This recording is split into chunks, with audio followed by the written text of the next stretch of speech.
Rocky Mountain Sasquatch Organization. We're up above Susanville, and we're traveling through some Bigfoot sighting locations in the area.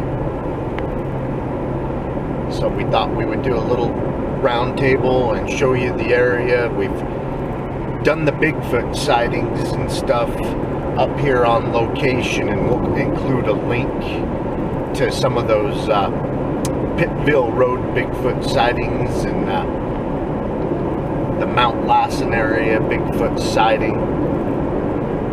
So more than anything, we want to show you guys the location. I mean, we go and stand at or as close to certain Bigfoot locations as we can, and we film and tell you about the location, I mean the Bigfoot sighting and all of that. But these driving round tables, you get to see what the vastness of the area and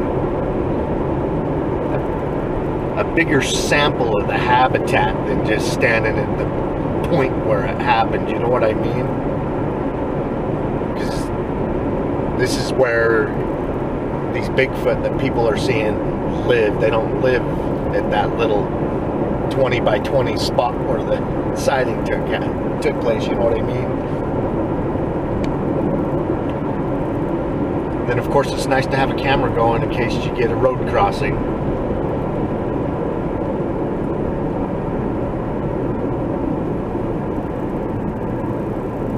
And you get to see what we see when we drive through these pretty areas from point A to point B.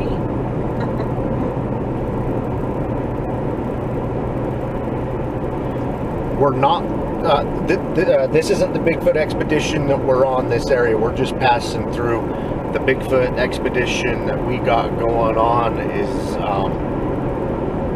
Northern California. the coast of Northern California. There's several dozen Bigfoot sightings there, and we're going to visit about 5 or 6 of the locations, maybe more, do some hikes, look for Bigfoot evidence. But since we're passing through such a great place, and we've stayed in this area on a couple of locations, I mean on a couple of expeditions, we've stayed near some of the sightings in this area before. It's just a pretty, pretty area. Yeah, we just had to show you. We've seen deer, elk, antelope, coyotes. I know there's bear, but we haven't seen bear with our own eyes here. Yeah, I don't think I've had a bear sighting in California, not like we do at home. But of course we're at home more. Oh yeah. See, this year we've seen a bear out by Salmon, Idaho. Then that bear at the beginning of the year in Bloomington Canyon, Yeah, over by Bear Lake, Idaho. Big brown bear.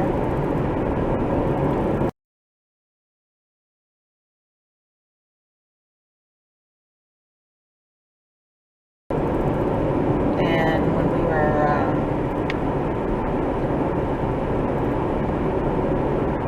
we've seen one in Sasquatch Canyon this year. Oh yeah, that's right. That's 3 bear that we've seen this year. Yeah. While we've been standing there on our feet. Oh wait, the one in the Tetons, eating the berries. Oh, That's 4 bears we've seen this year. He was a big bear. He was getting some.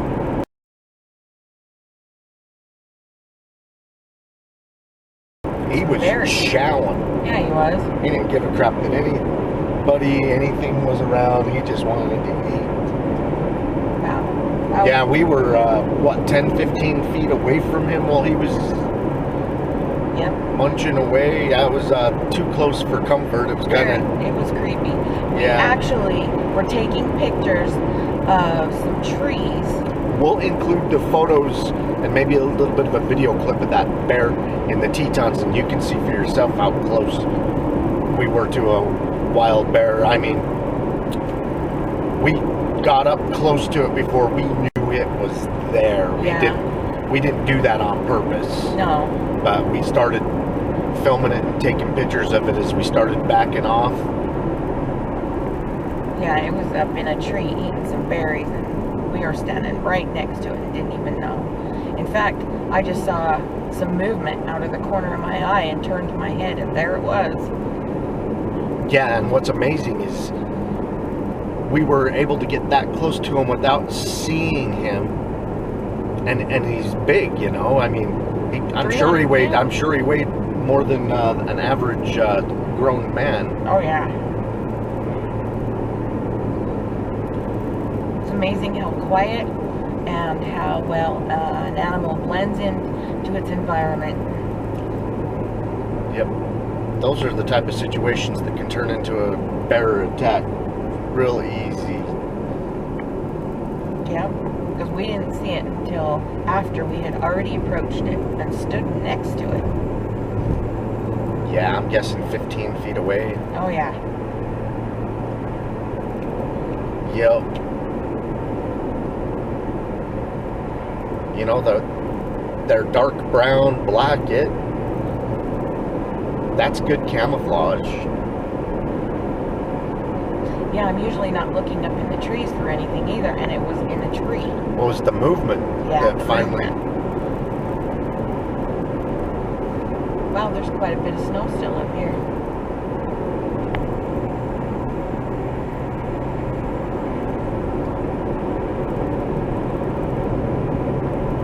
That bear wasn't even trying to hide either. So if something was actually trying to hide, it would have been that much more difficult to even spot, if you spotted it all. Well, I don't think we spooked that bear at all. I'm sure that bear watched and smelled us approach it the whole time. Oh yeah. And just...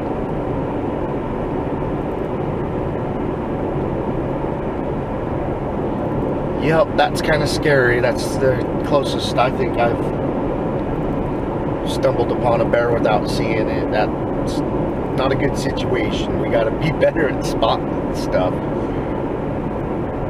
I know a lot of people are like, that's why you don't see the Squatches. You probably walk right up to them, but yeah. If that bear held still in that tree, we probably never saw it. But because it was avidly eating and reaching for food and making movements and stuff, that's what attracted our attention to it. And when we're saying in a tree, we're not saying like in the tip top of one of these types of trees you're seeing now. It was probably only like 5-6 feet off the ground in a tree. Yeah, it was more of like a berry bush tree. Was it a currant tree? No, I don't think those were currant. They were almost like purple berries. Yeah, currants. Oh, yeah, I think they were a form of a currant. That's right. But yeah, it was huge for a currant tree. Or bush or whatever you want to call it. I don't know. It was a tree to me. You guys can judge for yourselves. We'll put that video and photos at the end of this video.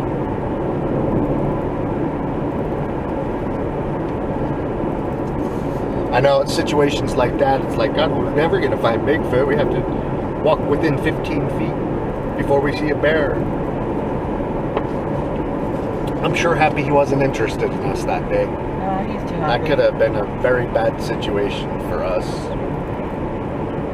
We always pack bear mace and stuff, but if you spook a bear and you surprise them, they're on you before you can even react to grab your bear mace, or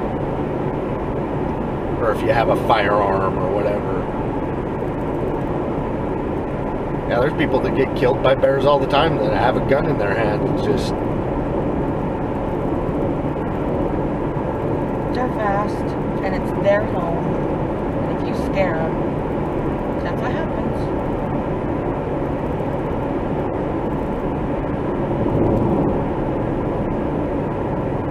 Man, look how much snow is on top here.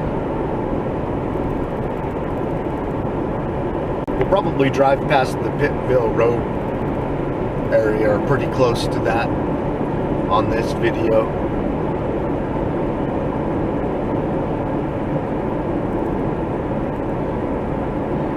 The road we're on right now, there's road crossings get reported all the time. I've had 2 or 3 reported to me in the last 5 years. That's just what gets reported to me. Not all enthusiasts or people that go and research, who should I tell, you know. BFRO, Oregon Bigfoot, us, Squatchable. Not only that, more times than not, people are going to keep that to themselves. All the Bigfoot sightings that get reported to us at Rocky Mountain Sasquatch Organization is on our blog, RMSO Bigfoot, blogspot.com. You guys go there and you guys can go through and read the reports that have been emailed to us, told to us on our YouTube or whatever. There's several ways to contact us and give you your Bigfoot sighting. My favorite way for you to contact us is one of our emails, kcshaw40@gmail.com. And when we get those, we read them, go through them, and yeah, we'd also like to thank everybody who actually does send us their sightings. We really appreciate it. Bobby Rich, we're going past some of his family's Bigfoot sightings on Pittville Road. Yeah, we're coming up to it right now. We stopped up here one day on our way through to California, and we had something weird happen to us one time. Remember when we were filming, and then that something was moving right in back of us. Heard it running behind us, and it was big. So it had to have been. It sounded as heavy as an elk. But yeah, we just couldn't see the elk, so we weren't quite sure what was going on. When I flipped around, as close as it was to us, that the crashing sounds of it running, I expected to flip around and see an elk, and then there was nothing there, and then we went walking, not very far to where it was doing all that, and there's nothing, and it gave me the creeps, because an elk ain't going to run 20, 50 feet in height. No. If an elk decides it's going to run, it's going to keep going, and nothing kept going. Something ran like 50 feet and then quit running. So that was weird. Yeah, we weren't sure what happened that day, but it was very strange. Yep, we were filming a little bit of video and taking some photos talking about one of Bobby's Bigfoot sightings. And his dad.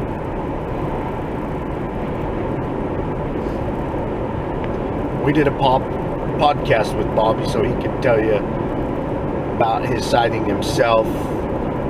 We do like stopping at sighting locations and telling you about what people report to us at those locations.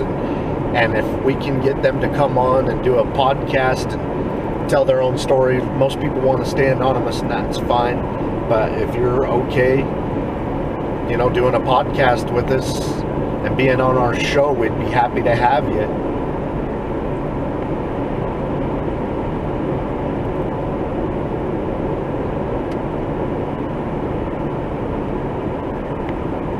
Yep, off to the right there, back in the mountains and stuff, back there was pretty much where Bobby's sightings were. Yep, right along that mountain, over to your right. Right back there.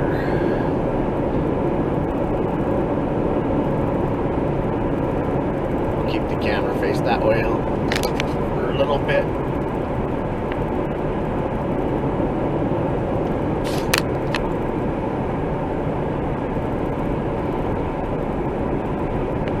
think we got a clearing coming up here.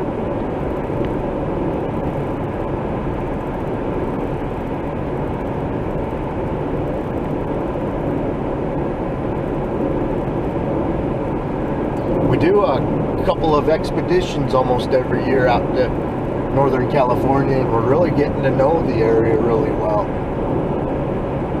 We've visited a lot of sightings, probably 50 sighting locations or so in the northern part of California. I know we call ourselves Rocky Mountain Sasquatch Organization, but it's bigger than that. We get to a lot of places. In the West, Pacific Northwest, Rocky Mountains. Yeah, this time of year, we can't search our own mountains because there's still 6 to 10 feet of snow in some of those places. Well, there's enough snow and mud up here right now to give you some problems. Yeah, well, at least we can walk around out here right now. Uh-huh.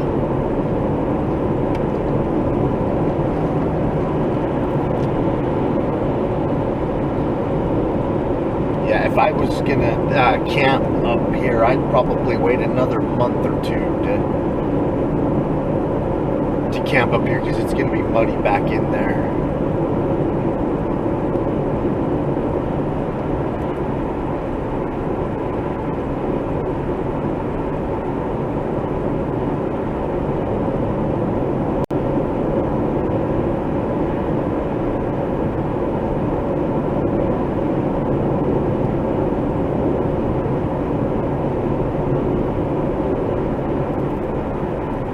Yeah, Mount Lassen's a volcano, and in that area there's a lot of Bigfoot sightings. It's these. You start noticing that several of the volcanoes in Northern California, you get Bigfoot sightings around them. I just think because the volcano makes higher elevation habitat. I think the Bigfoot like those higher elevations, especially in the summertime. It's nice and cool. Well, cooler than down here. Shasta has quite a bit of sightings as well, doesn't it? Yeah. Mount Shasta's a Bigfoot sighting area.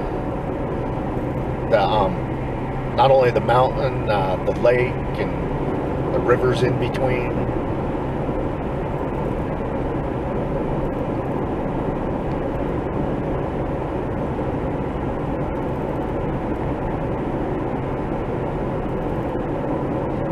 Yeah, some of the sighting reports, I'll put at the end. I'll put the links in the description at the bottom of this video. Related sighting reports that we're talking about as we're driving through here. We'll put one that happened in Mount Lassen, a couple of them that happened in Mount Shasta, like the guy with the pine cones, and the one out by the lake. And then the pit roll. Yeah, the Pittville Road ones. And some of the pinyon trees are getting pretty big up here. Yeah. They're my favorite tree, pinyon pine. I know, to me, they're like the Rocky Mountain giants. They're kind of the biggest pine-like tree that we get. That grows in large populations in the Rocky Mountains. They're big trees.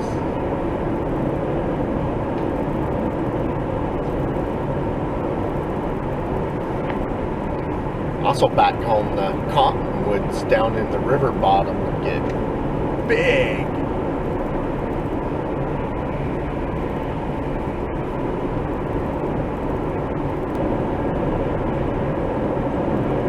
Here's Bobby's sighting where you, the road's coming up that you take to drive back to where his sightings happened. Well, that's Pittville Road over there. Uh-huh. Takes you back into those canyons and mountains back there.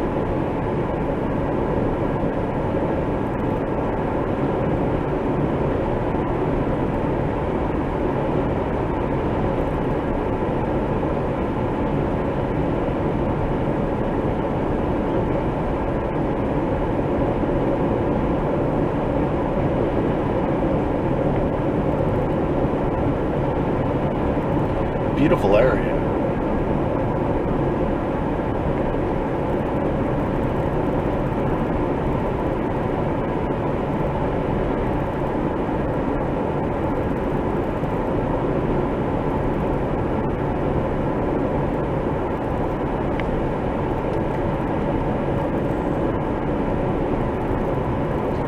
Pittville sign right there.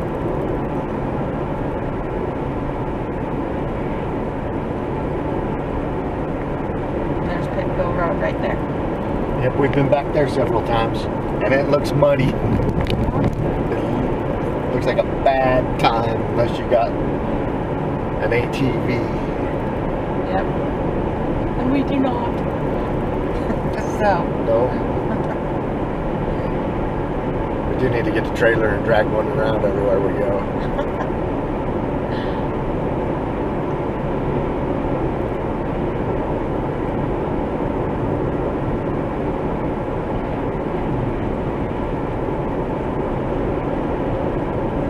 There's a Bigfoot sighting along one of the rivers that comes out of this Pittville area too, that will include a link down in the description of the video. I believe there's 5, maybe 6 Bigfoot sightings in this forest area that I consider all the same area. That we know about. You know, 50, 100 square miles and stuff, I consider that, you know, the immediate habitat. So, you know, you get Bigfoot sightings within a 50 square mile area. I kind of consider that related, you know. Sure. Probably the same creature or group or family of them that get spotted.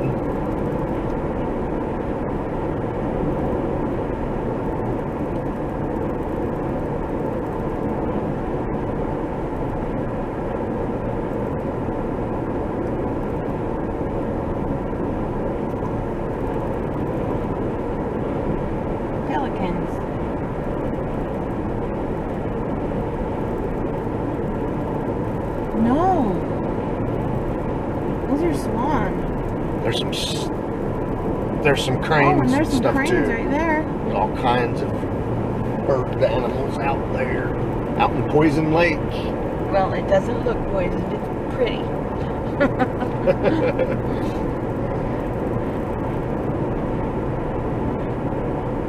Probably just poisoned with beaver poo.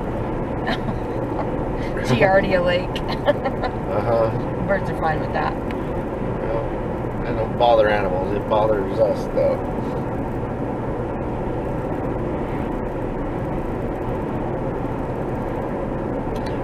I know we got water filter devices and stuff, several of them.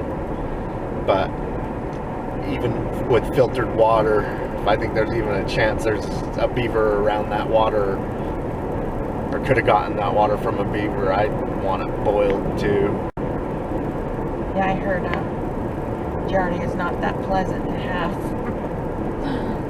Beaver fever. I don't know. When I was a kid, I used to drink some nasty water, flipping out, you know, playing, and yep. so I always wonder, am I immune to waterborne disease, or does I just get lucky? Because I don't ever remember getting sick doing it. I remember my mom finding out I was drinking ditch water, and she freaked out.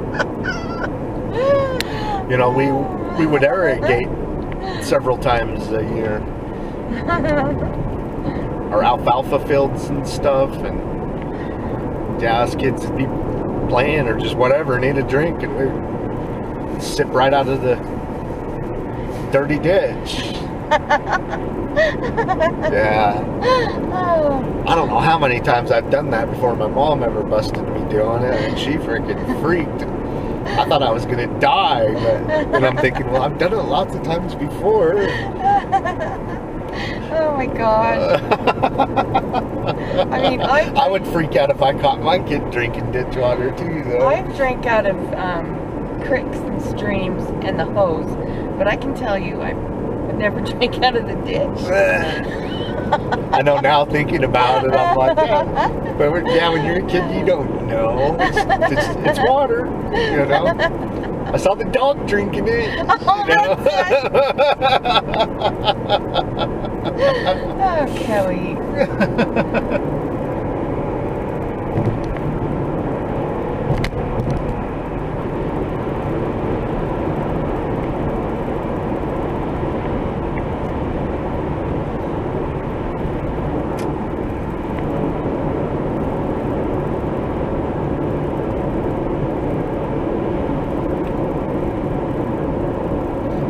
I know better. That stuff better be filtered and boiled. Yeah. Just dump some Purell in there.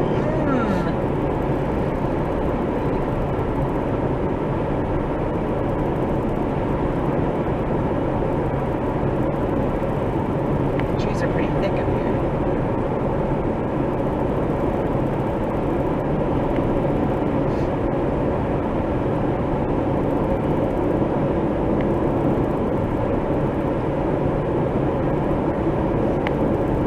Yeah, that Bigfoot sighting about the guy pulling over to get the pine cones for his Christmas decorations,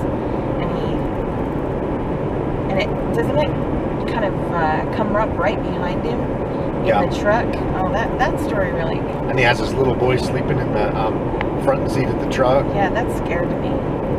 Yeah, we'll include that Bigfoot sighting. Yeah, that one was scary. I don't know if I did that sighting report justice. We did go to out where it happened and stuff, and filmed around and took pictures and tell you guys about the story, but I do provide a link in the description of that video. So once you go to that video, look down into the description, and I believe I have a link to his sighting report, and you can read it. I think reading it a little bit scarier than listening to me tell about it. But yeah, that would have freaked you out, being out in the woods at night, having it come up behind you like that. Big old glowing eyes, red eyes.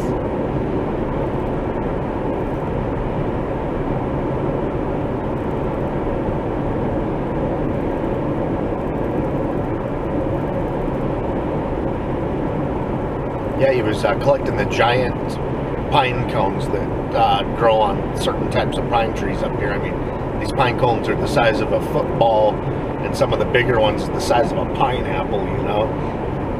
And he was collecting them to use as Christmas decorations. And it was after dark. He, you know, whatever reason, he was having to travel after the sun had gone down, and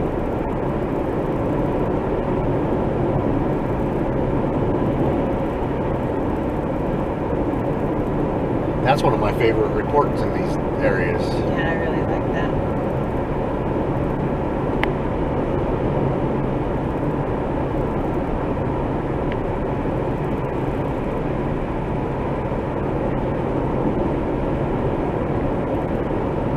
I know, if we find a really good sized one on this outing, I'd like to take one home. One of those pine cones. Yeah, I like those. The only thing I don't like about them is they're sharp. pokey, yeah. They're really pokey. They got pokies on them. You gotta handle them with care. It's a razor blade football.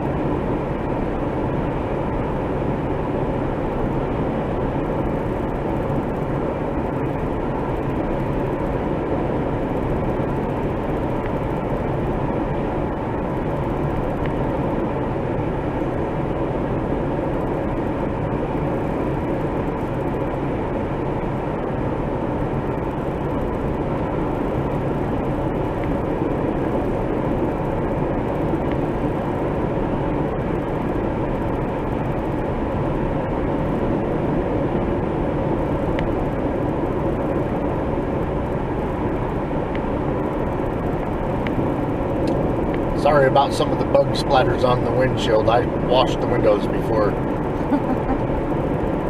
And I'm not crawling out there to clean up.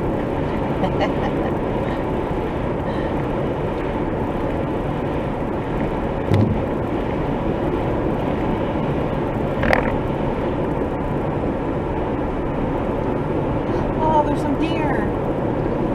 Really? Yeah, they were drinking out of that little spring back there. 3 little fifis. I'm going to slow down a couple miles an hour if the deer are out, and the Bigfoot might be too.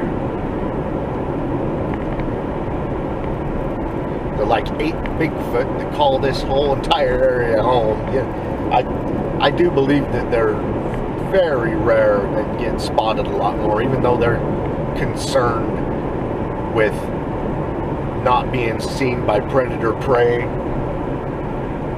just like a mountain lion or a black bear likes to be most of the time. I still think they would get spotted more. They got to be real rare. So, 100 square miles, maybe a family of 5 Bigfoot, maybe a family of 8, extended family, but I just don't think their populations are that big. Oh, no. Maybe 200 in a given state. If that. Nobody knows. Obviously. Yeah, how do you count the population? Well, then let's go back to that Sasquatch Canyon in Utah, a place that we have spent a lot of time and have documented a lot of footprints, and we have found 7 different sizes of footprints over a 5-span period. So that means there is at least 7 Or in that southern Uinta mountain region of Utah. Then another place, the Yellowstone Canyon. We've found 3 individual different sizes there. I mean, is that the entire family? Or is that just the ones that roam out? Or is that just the ones we have found? And like the other place, 7 is. I mean, is there really 9 or 10? And we've only found 7. Has one grown bigger? Yeah. Is there 6 and 1 got bigger? Yeah, I don't know. Well, it was like in a year or 2 that we have documented 7 different sizes over like a 24-month period. So I doubt they've grown that fast for us to be confusing them with different sizes. Woo! I do believe the one that had 7-inch footprints, and then a year or 2 later, then we saw them again, and they were 8 inches. I do believe that was we were witnessing that small one growing. Yeah. But when you've got almost 19, then one that we keep finding that's 17, we've documented 16, 15, and then even 14. Yeah. Actually, we see one that's 14 inches and 17 inches. We see those trackways together a lot. Oh, yeah. The 14 and the 17 and the seem 17 to be together a lot. all the time. And the 19-incher seem to be like nomadic damn near. That one seems to always be by itself. Yep. By itself. But the smaller ones, like the one that leaves 14, that's one. Near that one's where we first found the 7-inchers. And when Brody and I was tracking that one up the mountain, it seems like she was carrying it because it wasn't leaving footprints up the steep parts of the mountain, and she was putting her left hand down. There was twice that she put her left hand down at some of the steeper spots. And so we're thinking that she had the baby in her right arm because she was using her left, climbing with it, and then she got to a flat section up there in the Land of the Giants in Sasquatch Canyon, and you could tell that she sat it down and let it play. And this is so weird. You could tell it was running around, rolling around on the ground, and was ripping bark off of trees, and it made like 3 of those structures, the big teepee structures that we always find. It was making ones on like 2-3 foot tall trees with sticks, like it was copying the adults. It was so weird, Jenny. I don't think you were on that one. No, but I've seen exactly the same thing. Yeah, it did it right over by the bear cave. In our epic Bigfoot expedition. I was along for that, and the exact same behavior was in that video as well. Yes, that's right. It was all the same year. Alright, well, we are coming up to where we're going to be pulling over and looking around.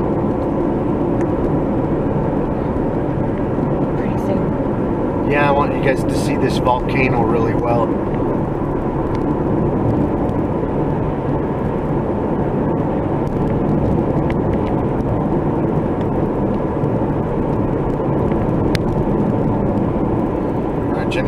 Jenny and I are gonna do a hike here soon.